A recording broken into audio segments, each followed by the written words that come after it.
하나님의 크신 은혜가 오늘 이곳에 참석하신 모든 성도들에게 풍성히 임하시기를 기도합니다. 대한민국의 산하가 온통 붉게 물들어가고 있습니다. 하나님께서 운영하시는 섭리에 따라 자연계가 순종하면서 그 순종의 표로 우리들에게 단풍이라는 아름다운 순종의 흔적을 나타내고 있는 계절입니다. 이렇듯 아름다운 계절에 우리 사랑하는 성도들도 하나님의 인도하심에 순종함으로 말미암아 순종의 아름다운 결실, 그 열매들이 우리의 삶 속에 풍성히 임하시기를 간절히 기도합니다. 오늘은 히브리서 12장 18절부터 나오는 말씀을 기초로 해서 은혜를 받자 라는 제목으로 말씀을 준비했습니다. 저는 이 말씀을 읽어 나갈 때 성경에 은혜를 받자 이렇게 기록되어 있는 말씀을 읽고 난 다음에 그 다음으로 계속 성경을 읽어 나가지 못했습니다. 그 단어가 너무 좋았습니다. 은혜를 받자. 은혜를 받자. 사실 성경에 기록된 말씀을 그대로 제목으로 옮기다 보니 은혜를 받자라고 했지만 이 말씀의 원어적 의미를 더 깊이 들어가 보면 이런 의미입니다. 우리가 감사하자. 혹은 우리가 즐거워하자. 또는 우리가 즐거움을 경험하자 라는 의미가 사실은 은혜를 받자라고 하는 말보다는 더 가까운 번역처럼 느껴집니다. 그래서 오늘 말씀의 제목을 제가 고민을 많이 했습니다. 어떻게 할까? 우리 모두 감사하자라고 할까? 아니면 그냥 성경의 말씀 그대로 은혜를 받자라는 말씀을 가져올까? 그러다가 그냥 결심하기를 성경에 있는 말씀을 그대로 가져오기로 생각을 하고 은혜를 받자 이렇게 정했는데 여러분 괜찮으십니까? 별로 안 괜찮으신 것 같습니다. 예, 제 말을 듣고 은혜를 받자가 아니라 하나님이 베풀어 주시는 그 은혜를 갈급하는 그러한 심령이 오늘 저와 여러분의 심령이 되기를 간절히 바랍니다. 오늘도 사도 바울은 우리에게 다시 권면합니다. 그러므로 감사하는 성도가 되라. 그러므로 감사의 즐거움을 경험하는 성도가 되라. 사도 바울은 어떤 마음으로 이와 같은 권면을 우리에게 하고 있을까요? 2000여 년 전에 히브리인들에게 권면했던 사도 바울의 말씀을 통해 오늘 2016년을 살고 있는 교문이 교회 성도들에게 하나님께서는 우리에게 말씀하기를 원하시는 음성이 있을 것입니다. 우리에게 전달하기를 원하시는 권면이 있을 것입니다. 오늘 우리에게 당부하기를 원하는 하나님의 말씀이 있을 것입니다. 오늘 저는 우리 모든 성도들이 우리의 귀를 쫑긋 세워서 하나님께서 우리에게 말씀하기를 원하시는 그 말씀이 무엇인지를 깨달아 알게 되기를 간절히 바랍니다. 성경은 늘 우리에게 하나님의 말씀을 대하고 있는 하나님의 백성들에게 이렇게 말합니다. 귀 있는 자는 성령이 교회들에게 하시는 말씀을 들을지어다. 아무나 다 주의 말씀을 듣는 것이 아닙니다. 아무나 다 주의 성전에 있다고 해서 하나님이 말씀하시는 성령의 음성을 듣는 것은 아닙니다. 성경은 분명히 7 교회에게 보내는 권면을 말씀하시면서 사도 요한은 기록하기를 귀 있는 자가 하나님의 성령의 음성을 들을 수 있다라고 말씀하셨습니다. 저는 오늘 이곳에 앉아있는 우리 사랑하는 성도들이 이 시간 간절한 마음으로 여러분이 개인적으로 하나님의 성령의 음성을, 성령 하나님의 음성을 듣게 해달라고 하는 기도를 올리기를 간절히 바랍니다. 매 시대마다 하나님의 음성은 그의 백성들을 향하여 끊임없이 외쳐졌습니다. 문제는 우리를 향한 하나님의 음성을 그의 백성들이 들을 수 있느냐 하는 것이 큰 문제입니다. 오늘도 하나님의 음성이 우리에게 여러 경로를 통하여 임할 것입니다. 저를 통하여, 아니면 하나님의 성령 하나님께서 직접 여러분의 심령에, 혹은 여러분의 성도들 간의 대화 가운데 여러 경로를 통하여 하나님의 음성이 여러분에게 들려질 것입니다. 간절히 바라기는 성령의 역사를 간구하심으로 성령의 은혜를 힘입어 오늘 우리에게 말씀하시는 하나님의 음성을 듣고 그 음성에 응답하는 귀한 그런 안식일이 되기를 기도합니다. 이제 우리 본문의 말씀을 좀 함께 읽어보도록 하겠습니다. 히브리서 12장 18절부터 28절에 있는 말씀입니다. 여러분의 성경을 펴십시오. 그리고 기도하는 마음으로 하나님께서 이 말씀을 통하여 나에게 무슨 말씀을 하기를 원하시는지 여러분 함께 살펴보시겠습니다. 히브리서 12장 18절부터 28절에 있는 말씀을 제가 읽어 올립니다. 너희는 만질 수 있고 불이 붙는 산과 침침함과 흑암과 폭풍과 나팔 소리와 말하는 소리가 있는 곳에 이른 것이 아니라 그 소리를 듣는 자들은 더 말씀하지 아니하시기를 구하였으니 이는 짐승이라도 그 산에 들어가면 돌로 침을 당하리라 하신 명령을 그들이 견디지 못함이라. 그 보이는 바가 이렇듯 무섭기로 모세도 이르되 내가 심히 두렵고 떨린다 하였느니라. 그러나 너희가 이른 곳은 시온산과 살아계신 하나님의 도성인 하늘의 예루살렘과 천만 천사와 하늘에 기록된 장자들의 모임과 교회와 만민의 심판자이신 하나님과 및 온전하게 된 의인의 영들과 새 언약의 중보자이신 예수와 및 아벨의 피보다 더 나은 것을 말하는 뿌린 피니라. 너희는 삼가 말씀하신 이를 거역하지 말라.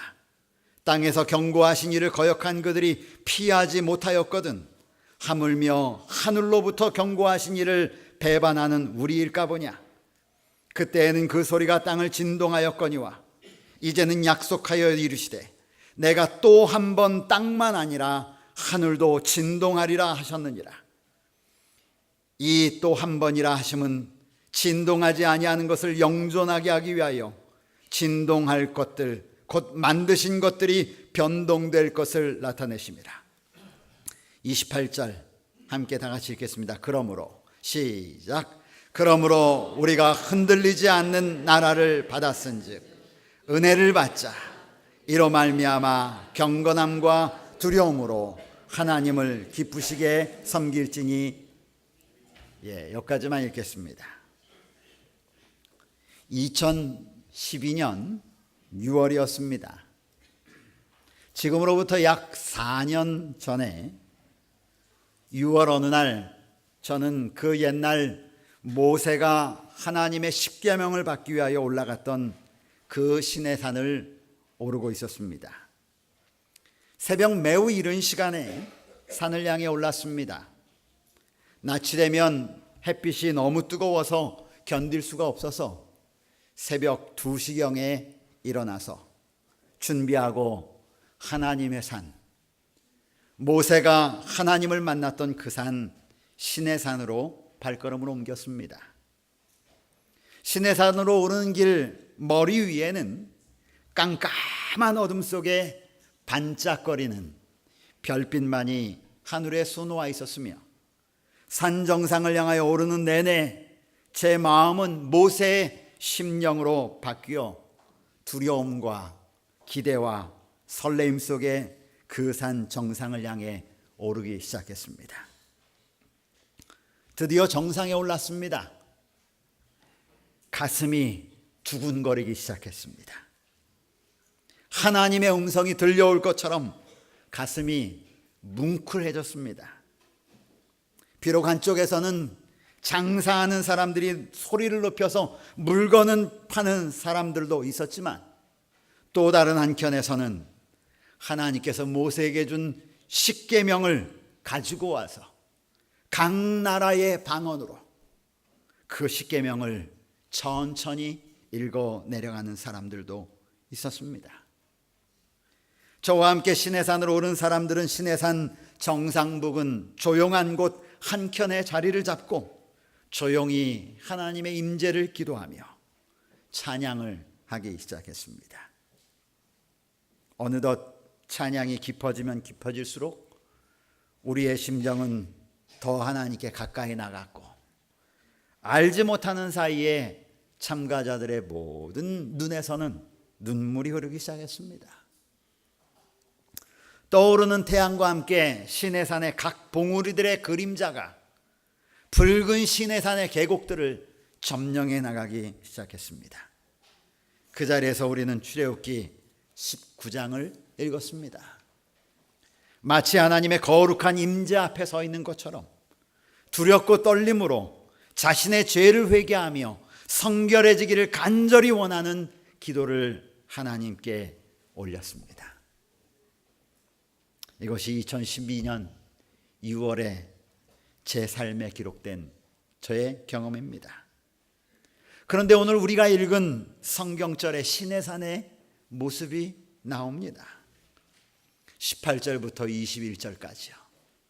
너희는 만질 수 있고 불이 붙는 산과 침침함과 흑암과 폭풍과 나팔 소리와 말하는 소리가 있는 곳, 그 소리를 듣는 자들은 더 말씀하지 아니하고 짐승이라도 그 산에 들어오면 죽임을 당하는 그 엄숙한 하나님의 임재가 있는 곳. 그래서 모세가 말하기를 내가 심히 두렵고 떨린다라고 간증했던 곳. 하나님의 임재 앞에 선다는 것은 두렵고 떨리는 일입니다. 하나님의 신실한 종 모세도 하나님 앞에 선 자신을 바라보며 내가 심히 두렵고 떨린다라고 성경은 기록하였습니다. 하나님 앞에 서는 경험은 우리 모두에게 참으로 두렵고 떨리는 일처럼 느껴집니다. 아마도 죄인이 하나님의 거룩하심 앞에 선다는 것은 분명 그런 경험일 것입니다. 그런데요, 성경은 두렵고 떨리는 하나님 앞에 선 모습으로 끝을 맺고 있지 않습니다. 저는 이 말씀이 너무너무 좋습니다. 히브리서를 읽으면서 처음에 모세가 만났던 하나님의 시내산의 모습, 그 두려운 모습, 두렵고 떨린다라고 하는 모습으로 끝맺지 아니하고 22절의 첫 문장에 시작된 그러나 라고 하는 단어가 너무 좋습니다.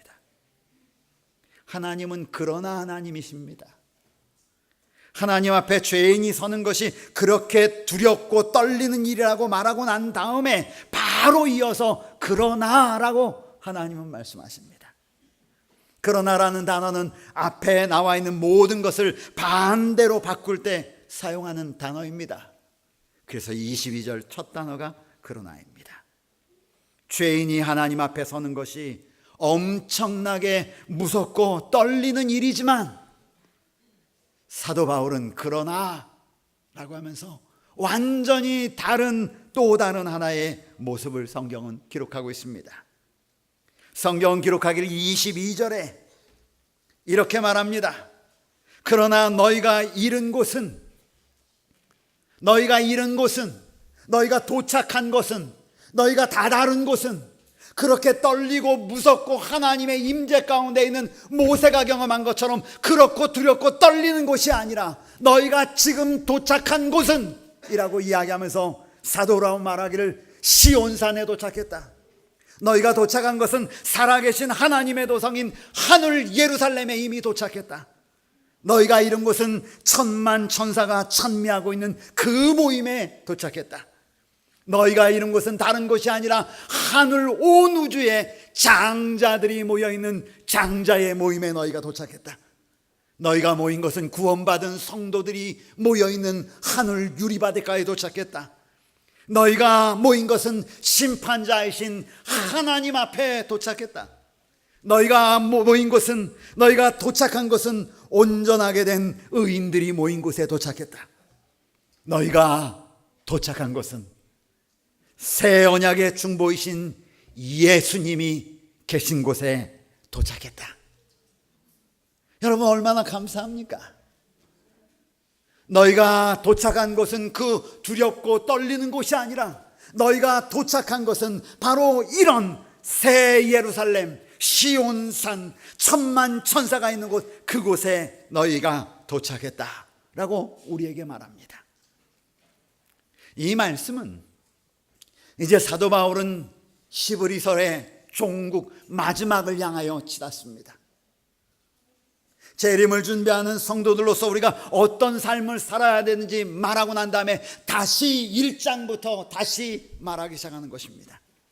너희가 이룬 곳, 너희가 도착한 것은 두려운 하나님이 아니라 너희가 도착한 것은 믿음의 주여 온전케 하시는, 너희가 도착한 것은 대제사장이신, 너희가 도착한 것은 사도이신 예수 그리스도가 앞서가신 바로 시온산이고 새 예루살렘들이고 성도들이 모인 곳이고 하늘의 의인들이 모인 곳이고 우리의 대제사장이신 예수가 계신 그곳에 도착했다고 말하는 것입니다. 히브리서 10장 19절은 우리에게 이렇게 말합니다. 그러므로 형제들아, 우리가 예수의 피를 힘입어 성소에 들어갈 담력을 얻었나니. 사도 바울은 늘 말합니다. 너희의 의 때문에 하나님 앞에 나가는 것이 아니라, 너희의 자랑 때문에 하나님 앞에 나가는 것이 아니라, 너희의 행위 때문에 하나님 앞에 나가는 것이 아니라 예수 그리스도 그의 피를 힘입어 하나님의 존전에 나갈 수 있는 길을 열어 놓으셨다고 말하는 것입니다. 히브리서 9장 24절은 말합니다. 그리스도께서는 참것의 그림자인 손으로 만든 성소에 들어가지 아니하시고 그 하늘에 들어가사 이제 우리를 위하여 하나님 앞에 나타나셨느니라. 아멘. 우리를 위하여 나타나셨다고요. 히브리서 7장 25절은 말합니다. 그러므로 자기를 힘입어 하나님께 나아가는 자들을 온전히 구원할 수 있으시니 이는 그가 항상 살아계셔서 그들을 위하여 간구하심이니라. 아멘. 따라하십시오. 그러므로 자기를 힘입어 하나님께 나아가는 자들을 온전히 구원하실 수 있으시니 이는 그가 항상 살아계셔서 그들을 위하여 간구하심이라. 여러분 잊지 마십시오. 히브리서 4장 14절은 그러므로 우리에게 큰 대제사장이 계시니 승천하시니 곧 하나님의 아들 예수시라. 우리가 믿는 도리를 굳게 잡을지어다. 그렇습니다. 그렇습니다. 그러나 하나님이십니다. 그러면서 성경은 우리에게 말씀하시기를 25절에 이렇게 말합니다. 너희는 삼가 이렇게 말씀하신 이를 거역하지 말아라. 여러분, 거역하지 마라라고 하는 말을 다른 말로 바꾸면 이렇게 너희에게 임하셔서 구원의 길을 준비하고 길을 열어놓으신 그 하나님을 따라가기를 거절하지 말아라, 이 이야기입니다. 거절하지 마십시오. 우리보다 앞서가신 예수 그리스도를 따라가는 것을 포기하지 마십시오. 우리보다 앞서가신 그분을 뒤쫓아가는 것을 여러분 거부하지 마십시오. 믿음으로 그분을 따라가기를 간절히 바랍니다. 고대 이스라엘은 시내 산에서 말씀하시는 하나님의 음성으로 인해 두려워했습니다. 그리고 그들은 하나님의 음성이 들렸음에도 불구하고 하나님의 음성을 의심하면서 순종하지 않았습니다. 결국 그런 사람들은 죽임을 경험했습니다. 어쩌면 이스라엘 백성들이 시내산에서 경험했던 경험은 우리를 위한 기별입니다. 우리는 오늘 고대 이스라엘 백성들이 하나님의 임재 앞에 나아가는 것처럼 우리도 예수를 힘입어 거룩하신 하나님의 임재 앞에 나와 있습니다. 이러한 경험은 현재를 살고 있는 그리스도인들에게 고대 이스라엘 백성들이 느꼈던 동일한 두려움처럼 느껴질지도 모릅니다. 고대 이스라엘은 그 자리에서 실패했습니다. 오늘 우리는 그들과 동일한 실수를 저지르지 않도록 조심하라는 경고를 오늘 사도 바울을 통하여 우리에게 말하기를 너희는 말씀하신 일을 거역하지 말라고 우리에게 권면하고 있습니다. 그러면서 주님은 우리에게 두 가지를 부탁을 합니다. 첫째, 거역하지 말아라. 둘째, 하늘뿐 아니라 이 땅뿐 아니라 하늘도 진동할 것이다. 성경은 하늘뿐 아니라 땅이 진동한다고 하는 사상을 여러 곳에서 말합니다. 히브리서 10장 36절 37절은 말하기를 너희에게 인내가 필요하면 너희가 하나님의 뜻을 행한 후에 약속하신 것을 받기 위함이라. 잠깐 후면 오시리가 오시리니 지체하지 아니하시리라. 히브리서 9장 28절은 이와 같이 그리스도도 많은 사람의 죄를 담당하시려고 단번에 들으신 바 되셨고 구원에 이르게 하기 위하여 죄와 상관없이 자기를 바라는 자들에게 두 번째 나타나시리라. 따라하십시오. 구원에 이르게 하기 위하여. 더 크게요. 구원에 이르게 하기 위하여 죄와 상관없이 자기를 바라는 자들에게 두 번째 나타나시리라. 여러분, 이 동일한 사상을 사도 바울은 히브리서 12장 26절에 땅뿐 아니라 하늘까지 진동하는 일이 분명히 있겠다고 기록하고 있는 것입니다. 성경은 하나님의 나라를 흔들리지 않는 영원한 나라로 묘사하고 있습니다. 다니엘은 하나님의 말씀 가운데 하나님의 나라를 묘사하면서 이렇게 묘사합니다.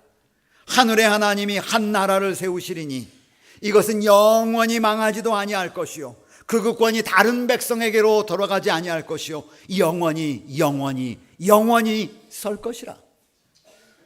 여러분, 우리 하나님께서는 이 땅을 요동치게 할 것입니다. 이 땅뿐만 아니라 하늘도 요동치게 하겠다고 사도 바울은 말합니다. 그러므로 성경은 바로 이어 말하기를 그러므로 우리가 은혜를 받자라고 말하는 것입니다. 그러므로 우리가 감사하자라고 말하는 것입니다. 그러므로 우리가 즐거움을 누리며 살자라고 말하는 것입니다. 그러므로 하나님의 구원하심을 느끼며 살자라고 말하는 것입니다. 우리는 이 나라를 상속받은 백성들입니다. 여러분, 잊지 마십시오. 우리는 이 나라를 향하여 나아가는 하나님의 백성임을 기억하시기 바랍니다. 머지않아 우리 예수님이 이 땅에 천천만만의 천사들과 함께 이 땅뿐 아니라 하늘까지 요동치는 날이 분명히 임할 것을 성경은 말합니다. 사도 바울은 끊임없이 대제사장이신 예수를 따라 하나님의 보좌 앞으로 나아가자고 우리를 초청합니다. 사랑하는 성도들이시여, 함께 나아가십시다. 두려워하지 말고 믿음과 확신을 가지고 다시 오실 예수 그리스도를 맞이하기 위하여 함께 나아가십시다. 사도 바울은 이미 우리가 그곳에 이르렀다고 성경은 이야기합니다. 22절에 그러나 너희가 이른 곳은, 여러분, 시온산과 하늘 예루살렘과 그걸 보기 전에 그 전 단어를 보십시오. 그러나 너희 두렵지. 하나님의 임재 앞에 서는 거 두렵잖아. 모세도 그래서 떨린다고 그랬잖아. 그러나 너희가 이미 이른 곳은,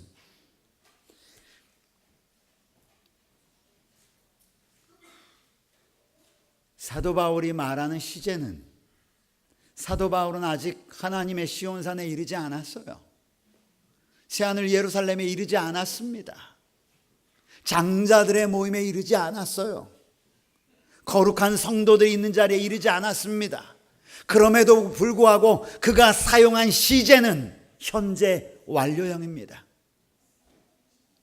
나는 이미 거기에 이르렀어.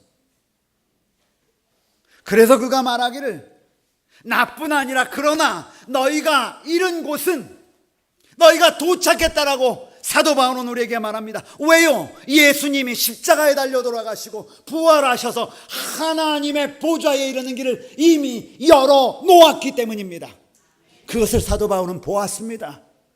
그래서 사도 바울에게 예수님의 오심은 보지 않아도 그는 이미 이르렀다고 표현한 것입니다.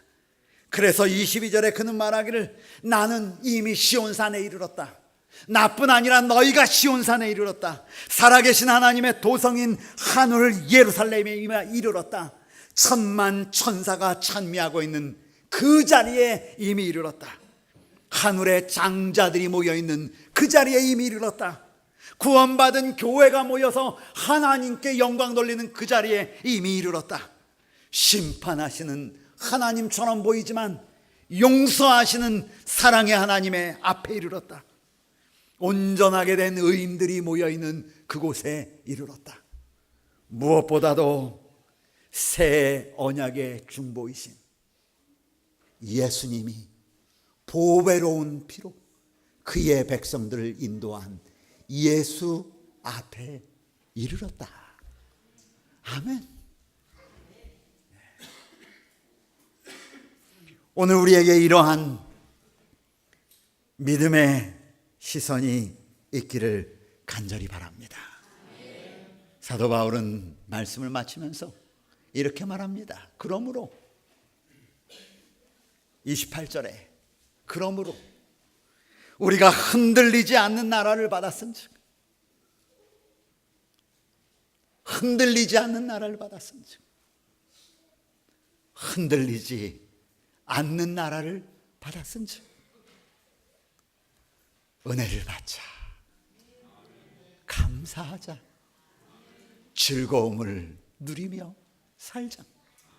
하나님 안에서 감사함으로 살자.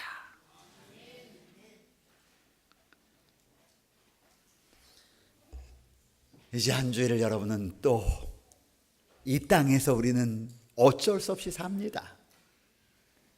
질병이 있고 죄악의 고난의 싸움이 있고 인생의 고민과 고난이 있는 이 땅에서 삽니다.